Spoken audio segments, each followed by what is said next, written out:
नमस्कार विद्यार्थी मित्रांनो. आज आपण चालू घडामोडी या विषयाचा अभ्यास करणार आहोत. यावरील काही प्रश्न आज आपण इथे घेऊन आलेलो आहोत.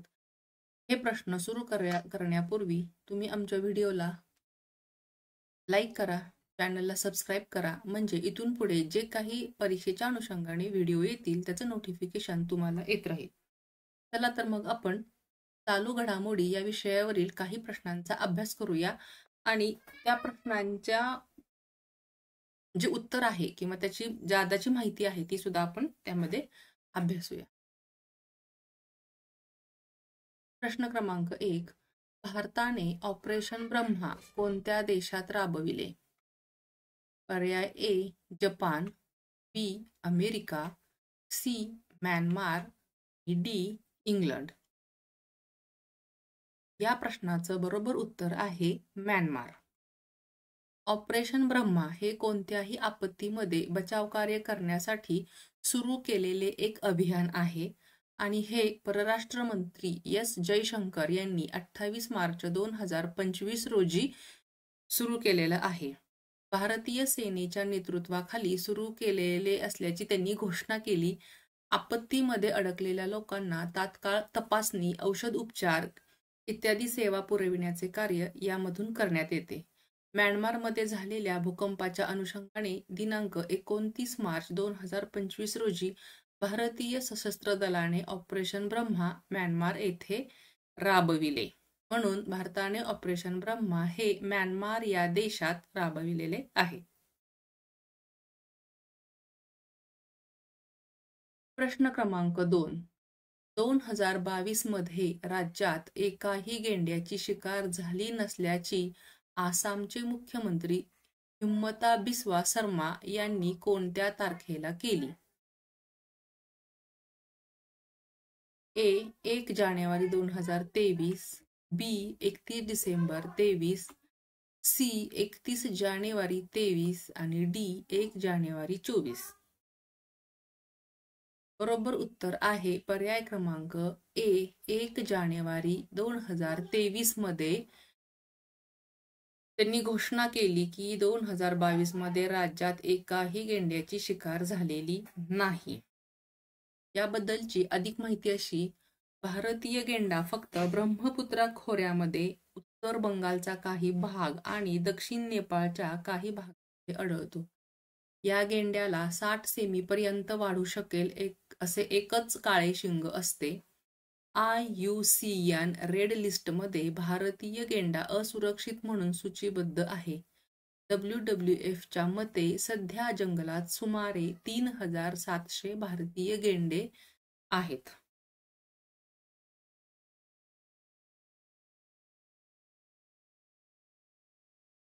प्रश्न क्रमांक 3. AI ह्यूम म्हणजे काय?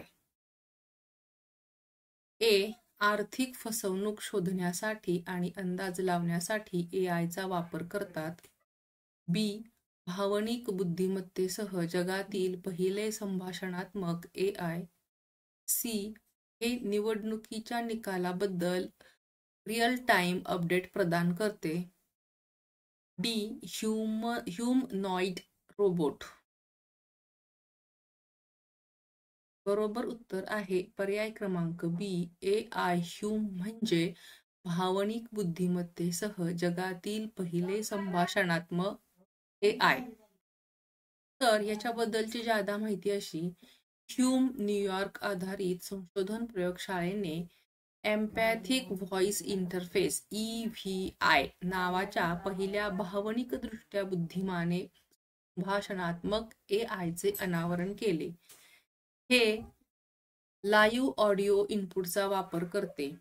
व्होकल एक्सप्रेशन उपायांसह ऑडिओ आणि ट्रान्स्क्रिप्ट दोन्ही परत करते. भाषणाच्या बारीक सारीक गोष्टींचे विश्लेषण करून AI ह्यूम कधी बोलायचे आणि सहानुभूतीपूर्ण भाषा निर्माण करायचे हे ठरवू शकते.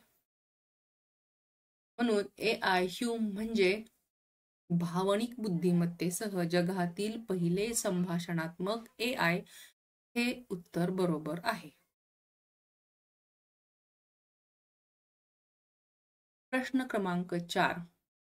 खेलो इंडिया पॅरा गेम्समध्ये 2025 मध्ये कोणते राज्य अव्वल स्थानावर होते? पर्याय ए तामिळनाडू, बी आंध्र प्रदेश, सी हरियाणा आणि डी राजस्थान. बरोबर उत्तर आहे पर्याय क्रमांक सी हरियाणा. प्रश्न क्रमांक 5.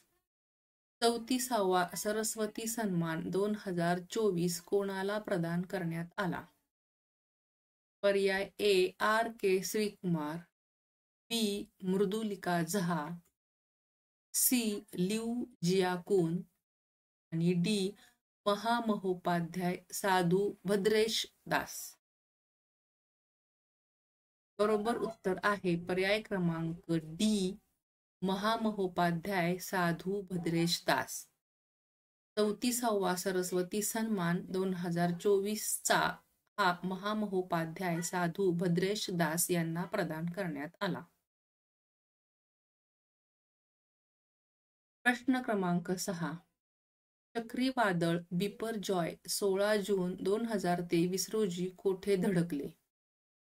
ए गुजरातच्या नलिया,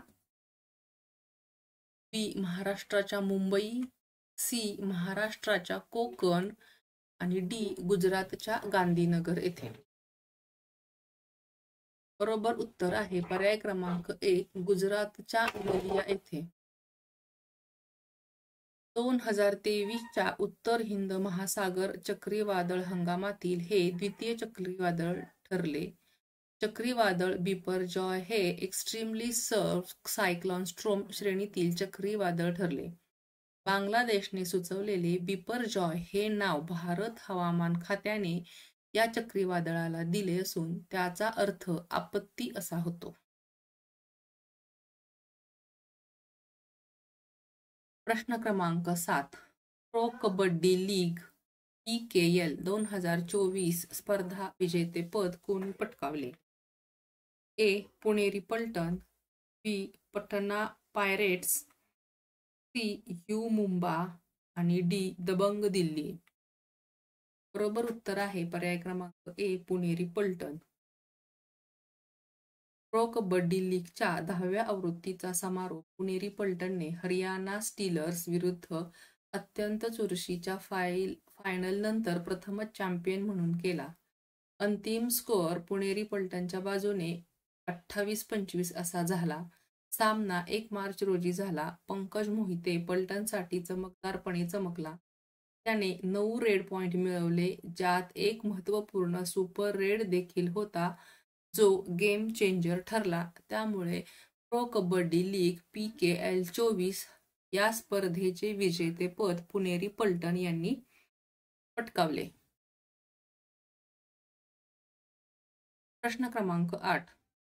अलीकडे अमेरिकन राष्ट्रपतीच्या सुवर्ण स्वयंसेवक सेवा पुरस्काराने सन्मानित होणारे पहिले भारतीय भिक्षू कोण बनले आहेत? ए आचार्य लोकेश मुनी, बी राघवेश्वर भारती, सी विजयेंद्र सरस्वती आणि डी भारती तीर्थ.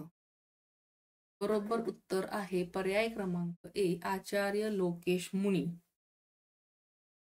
जैन आचार्य लोकेश मुनी हे 2024 मध्ये अमेरिकन राष्ट्रपतीचा सुवर्ण स्वयंसेवक सेवा पुरस्कार प्राप्त करणारे पहिले भारतीय भिक्षू आहेत. जैन आचार्य लोकेश मुनी हे अहिंसा विश्व भारती आणि जागतिक शांती केंद्राचे संस्थापक आहेत आणि मानवता आणि सार्वजनिक कल्याणासाठी त्यांच्या योगदानासाठी ओळखले जातात. हा पुरस्कार मिळणे ही अभिमानाची बाब असून भारतीय संस्कृती, आध्यात्मिक मूल्ये आणि भगवान महावीर यांच्या जैन तत्वांचा सन्मान असल्याचे त्यांनी म्हटलेले आहे. त्यामुळे अमेरिकन राष्ट्रपतींच्या सुवर्ण स्वयंसेवक सेवा पुरस्काराने आचार्य लोकेश मुनी यांना या भारतीय भिक्षूंना सन्मानित करण्यात आले आणि ते भारतीय पहिले भिक्षू आहेत. सन्मानित होणारे भारताचे पहिले भिक्षू आहेत. प्रश्न क्रमांक 9. कोणत्या राज्याच्या सरकारने दिशाभूल करणाऱ्या जाहिरातींमुळे पतंजलीच्या 14 उत्पादनांचे उत्पादन परवाने नुकतेच निलंबित केले? ए. उत्तराखंड, बी. उत्तर प्रदेश, सी. गुजरात, डी. राजस्थान. बरोबर उत्तर आहे पर्याय क्रमांक ए. उत्तराखंड. जाहिरात नियमांचे पालन न केल्यामुळे कंपनीला छाननीला सामोरे जावे लागले. राज्याच्या औषध नियामकाने 24 एप्रिल रोजी जारी केलेले हे पाऊल पतंजलीच्या फसव्या परिणामकारकतेच्या दाव्यांच्या सतत प्रचाराचा हवाला देते. ही कृती सत्यपूर्ण जाहिरात मानकांची अंमलबजावणी करण्याच्या सरकारच्या वचनबद्धतेचे प्रतिबिंब करते आणि रामदेव बाबा यांच्या कायदेशीर लढाईवर परिणाम करते.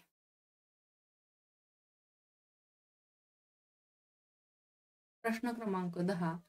दरवर्षी कोणता दिवस आंतरराष्ट्रीय विवेक दिन म्हणून साजरा केला जातो? A. 4 April, B. 5 April, C. 6 April, D. 7 April. बरोबर उत्तर आहे 5 एप्रिल. 5 एप्रिल हा दिवस आंतरराष्ट्रीय विवेक दिन म्हणून साजरा केला जातो. लोकांना त्यांच्या विवेकबुद्धीवर चिंतन करण्याचे आणि नैतिक मूल्यांचे समर्थन करण्याचे आवाहन करते. 2024ची थीम प्रेम आणि विवेकाने शांततेच्या संस्कृतीचा प्रचार करणे आहे.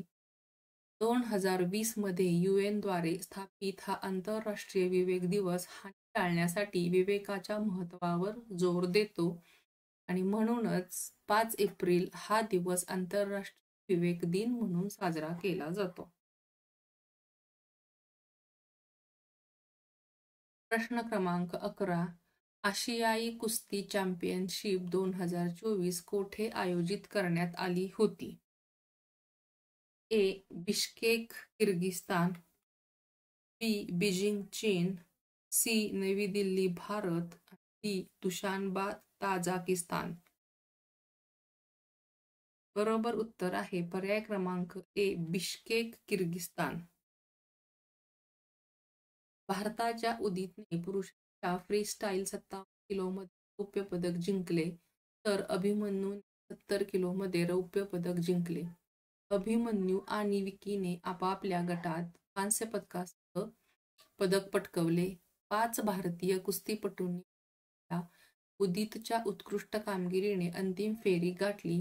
इराण, किर्गिस्तान आणि उत्तर कोरियाच्या प्रतिस्पर्ध्यांना पराभूत करूनही जपान केटो युमिया विरुद्धच्या अंतिम सामन्यात उदितने रौप्य पदकावर समाधान मानावे लागले.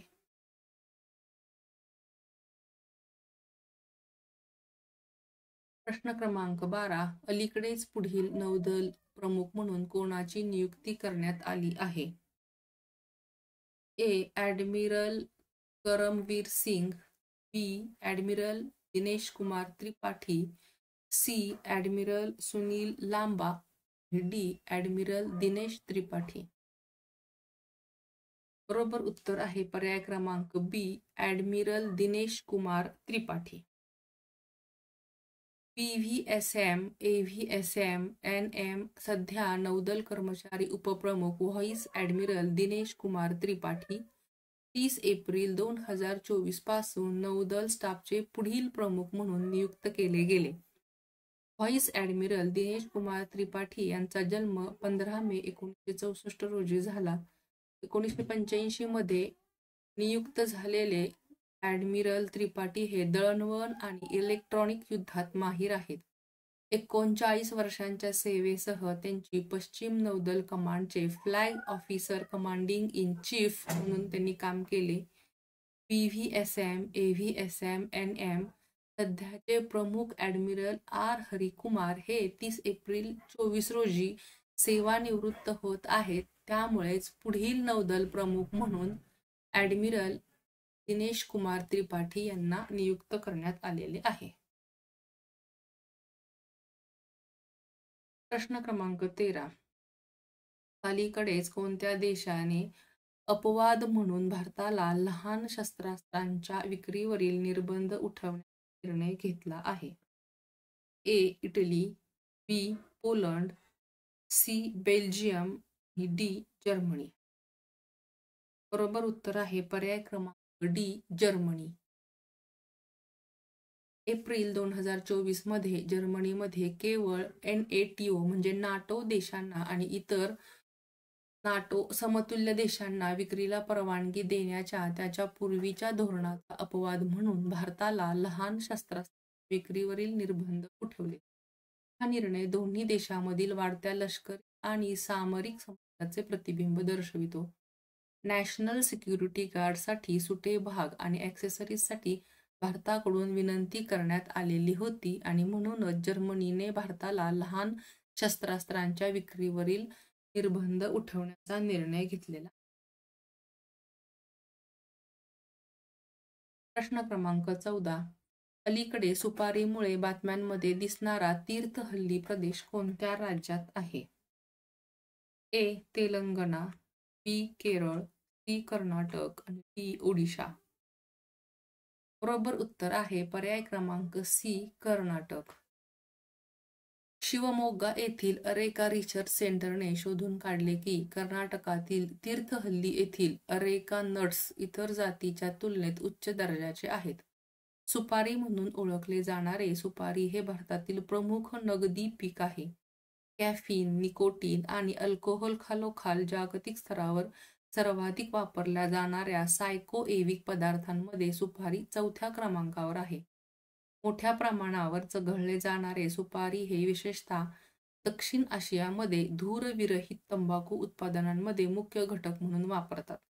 600 दशलक्षहून अधिक लोक सुपारी नियमितपणे वापर करतात आणि त्यामुळेच कर्नाटकातील तीर्थहल्ली हा प्रदेश सुपारीसाठी प्रसिद्ध झालेला आहे.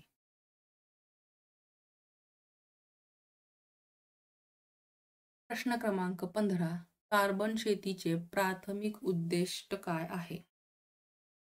ए. वातावरणातील कार्बन डायऑक्साईड पकडणे आणि साठवणे. बी. शेतीचे उत्पादन वाढवण्यासाठी. सी. शेतीतील पाण्याचा वापर कमी करणे आणि डी. हरितगृह वायू उत्सर्जन. बरोबर उत्तर आहे पर्याय क्रमांक ए. वातावरणातील कार्बन डायऑक्साईड पकडणे आणि साठवणे. त्यासाठी कार्बन शेतीचे हे प्राथमिक उद्दिष्ट आहे. कार्बन डायऑक्साईड पकडणे आणि साठवणे. कार्बन फार्मिंग किंवा कार्बन सिक्वेस्ट्रेशन फार्मिंग वातावरणातील कार्बन डायऑक्साईड माती किंवा बायोमासमध्ये कॅप्चर करून आणि साठवून हवामानातील बदल कमी करण्याचा उद्देश आहे. कार्बन फार्मिंग हे विविध कृषी हवामान झोनमध्ये अनुकूल आहे आणि मातीचा ऱ्हास, पाण्याची कमतरता आणि हवामानातील परिवर्तनशीलता आव्हाने हाताळते. दीर्घकाळ वाढणारे हंगाम आणि पुरेशा पाऊस असलेल्या प्रदेशासाठी सर्वात योग्य कार्बन फार्मिंग वनस्पतीच्या वाढीचा उपयोग कार्बन वेगळे करण्यासाठी करते. ही प्रथा हरितगृह वायूचे प्रमाण कमी करण्यास मदत करते आणि शाश्वत शेतीला चालना देते. कार्बन शेतीचे प्रमुख उद्दिष्ट आहे वातावरणातील कार्बन डायऑक्साईड पकडणे आणि साठवणे. तर विद्यार्थी मित्रांनो, हे झाले आपले चालू घडामोडीवरील काही प्रश्न आणि त्याची सविस्तर माहिती. Thank you for watching and subscribe.